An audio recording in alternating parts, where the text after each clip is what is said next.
श्री स्वामी समर्थ। माझ्या सगळ्या गोडताईंचं, मैत्रिणींचं आणि स्वामी भक्तांचं माझ्या या यूट्यूब चॅनेलमध्ये मनापासून स्वागत आहे। आजचा दिवस तुम्हाला सुखाचा, समाधानाचा, आनंदाचा, भरभराटीचा आणि स्वामीमय जावो हीच महाराजांच्या चरणी प्रार्थना करते आणि आपल्या या आजच्या नवीन व्हिडिओला सुरुवात करते। हिंदू धर्मात पितृपक्षाला खूप महत्त्व आहे। पितृपक्षाला श्राद्ध पक्ष या नावानेही ओळखले जाते। पितृपक्षात पितरांचे श्राद्ध आणि तर्पण केले जाते। धार्मिक मान्यतेनुसार पितृपक्षात पितरांशी संबंधित कार्य केल्याने पितरांना मोक्ष प्राप्ती होते।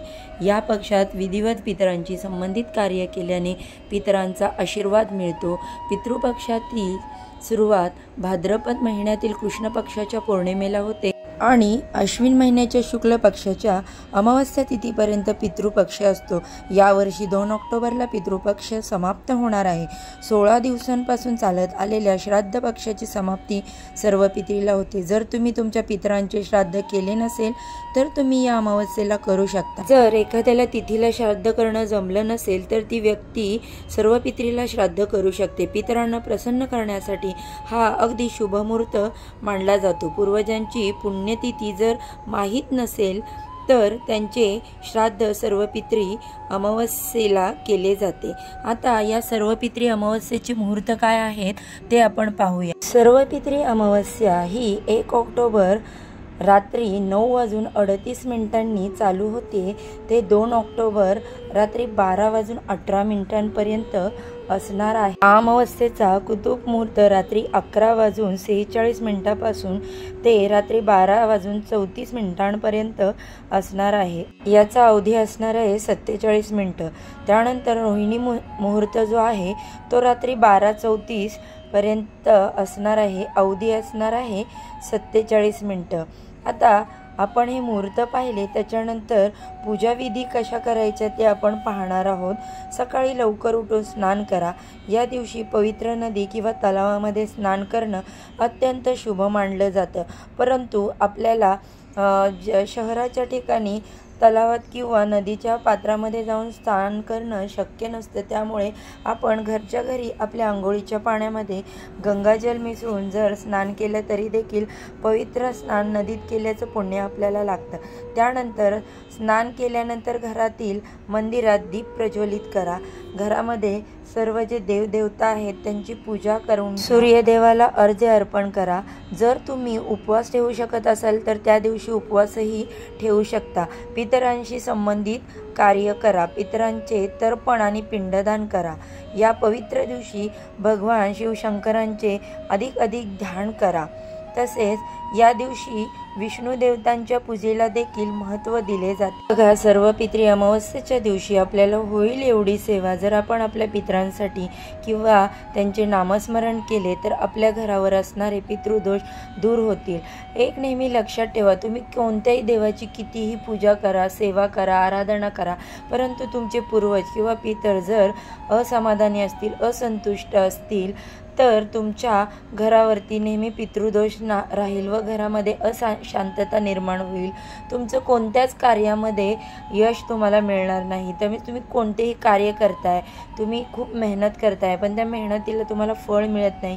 या सगळ्यामागचं कारण म्हणजे एकच असतं, तो म्हणजे पितृदोष। आणि जर या सर्व पितरी अमावस्येला किंवा या पितृ पंधरवड्यामध्ये आपण जर आपल्या पितरांचे स्मरण केले, विधिवत पूजा केली तर त्यांचे शुभ आशीर्वाद आपल्यावरती राहतात आणि आपले सगळं कार्य जे आहे त्यांना मार्ग मोकळे होतात आणि आपल्या घरावरती जी पितृपक्षाची छाया असते ती दूर होते आणि घर आनंदाने नांदू लागतं। आता याचबरोबर आपल्याला मी इकडे सर्व पितरी अमावस्येची एक छोटीशी कथा सांगणार आहे, ती देखील आपण पाहूया। पितृ आपल्या तिथीच्या दिवशी सकाळी सूर्याच्या किरणावर स्वार होऊन येतात आणि आपल्या वंशजाकडून ते अपेक्षा करतात की त्यांनी आपल्या पूर्वजांना अन्न आणि जल अर्पण करावे। सर्व पितरी अमावस्येला शेवटचे पितृभोजन असते। यांची आपण एक छोटीशी कथा ऐकूया। पौराणिक कथेनुसार देवांचे पूर्वज अग्निश्वात जे सोमपत लोकात राहतात त्यांची एक मुलगी होती। ती मुलगी मानसी अच्छोदा नावाच्या नदीच्या रूपात वसली होती। मत्स्य पुराणात अच्छोद सरोवर आणि अच्छोदा नदी यांचा उल्लेख आढळतो, जी काश्मीरमध्ये आहे। बघा, एकदा अच्युताने 1000 वर्ष तपश्चर्या केली. तिच्या तपश्चर्येवरती प्रसन्न होऊन अग्निश्वात आणि बहिर्षपद हे आपले इतर पितृगण अमावस्येसह अच्युताला वर देण्यासाठी अश्विन अमावस्येच्या दिवशी प्रकट झाले. त्याने अक्षदाला सांगितले की मुली, तुझ्या तपश्चर्येने आम्ही सर्व खूप आनंदी आहोत, म्हणून तुला जे हवे ते माग. पण अक्षदाचे मात्र त्याच्या पूर्वजांकडे लक्ष दिले गेले नाही. तिने सर्व लक्ष अत्यंत तेजस्वी पितृ अमावसूकडे होते. ती पितृ अमावसूभरती भाळली होती. ती फक्त तेजस्वी पितृ अमावसूंकडे पाहत राहिली होती. तिचे पितृ तिला वारंवार आग्रह करत होते की वर माग. पूर्वजांकडून सारखा आग्रह केल्यावरही ती म्हणाली, प्रभू, मला खरोखर वरदान द्यायचे आहे का?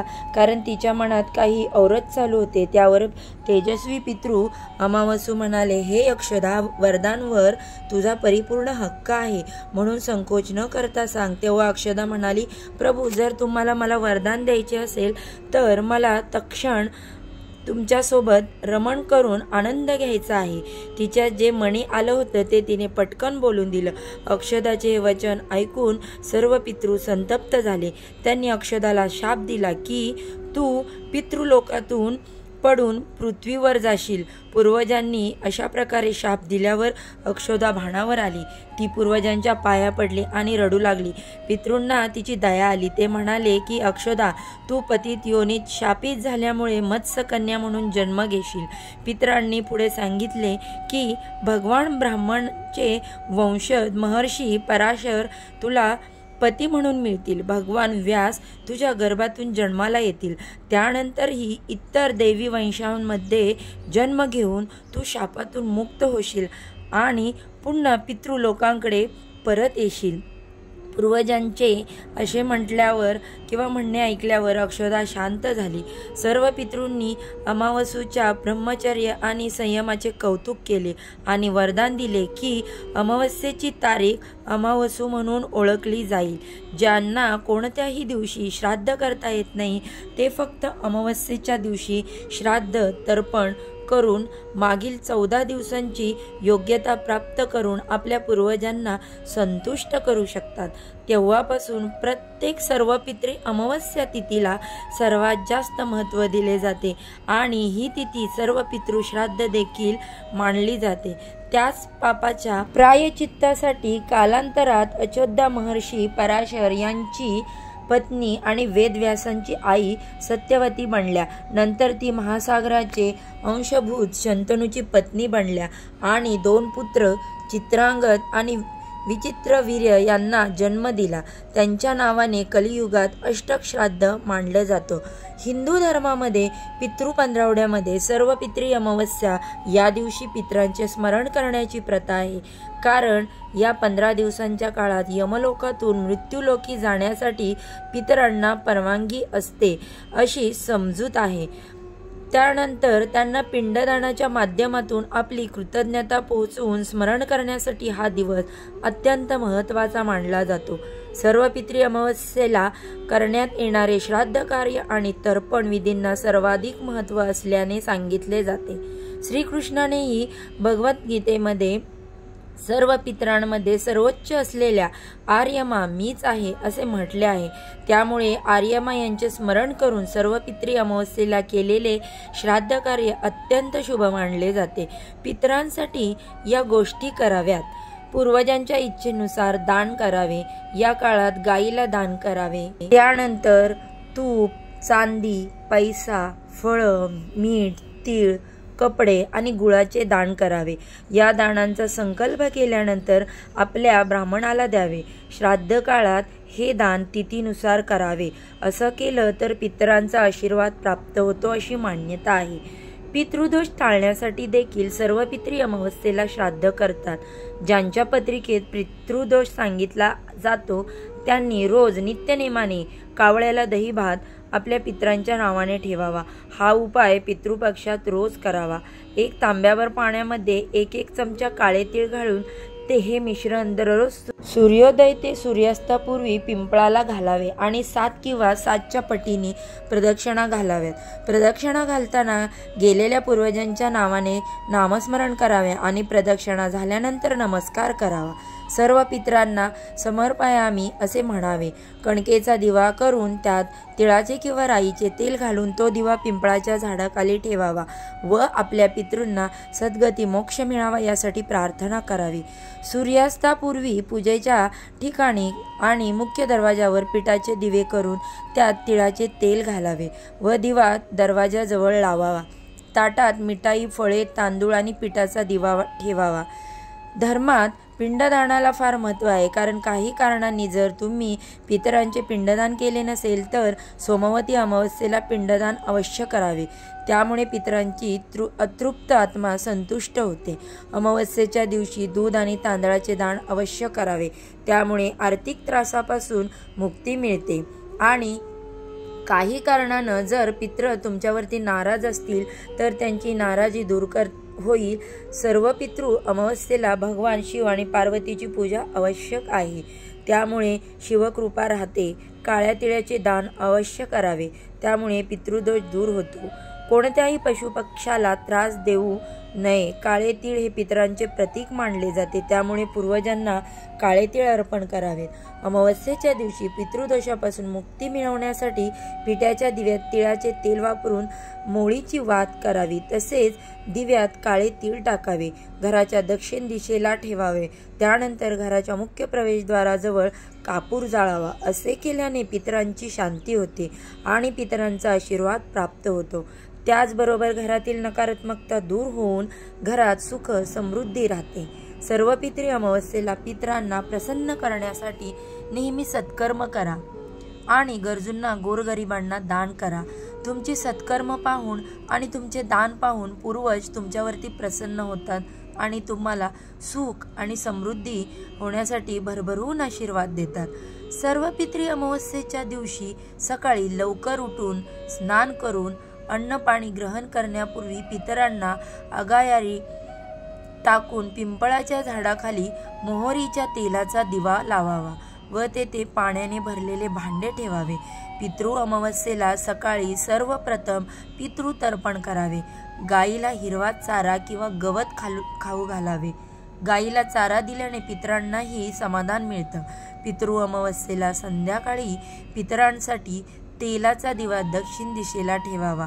देवलोक सोडताना हा दिवा पितरांना मार्ग उजळून टाकतो, अशी श्रद्धा आहे। पितृ अमावस्येला काय करू? पितृ अमावस्येच्या दिवशी दारात येणाऱ्या कोणत्याही भिकाऱ्याला रिकाम्या हाताने जाऊ देऊ नका, त्यांना काहीतरी दान करा। पितृ अमावस्येच्या दिवशी मांसाहार करू नका। पितृ अमावस्येला केस आणि नखे कापणे अशुभ मानले जाते। तसेच या दिवशी कोणत्याही वृद्ध महिला, लहान मुलांना अपशब्द बोलू नये। अशा प्रकारे जर तुम्ही सगळे नियम पाळले, पूजा विधी अगदी विधिवत केली तर तुमचे पितृ नक्कीच संतुष्ट समाधानी होतील आणि तुम्हाला आनंदाने आशीर्वाद आणि तुमच्या घरामध्ये सुख, समाधान, आनंद कायम टिकून राहील।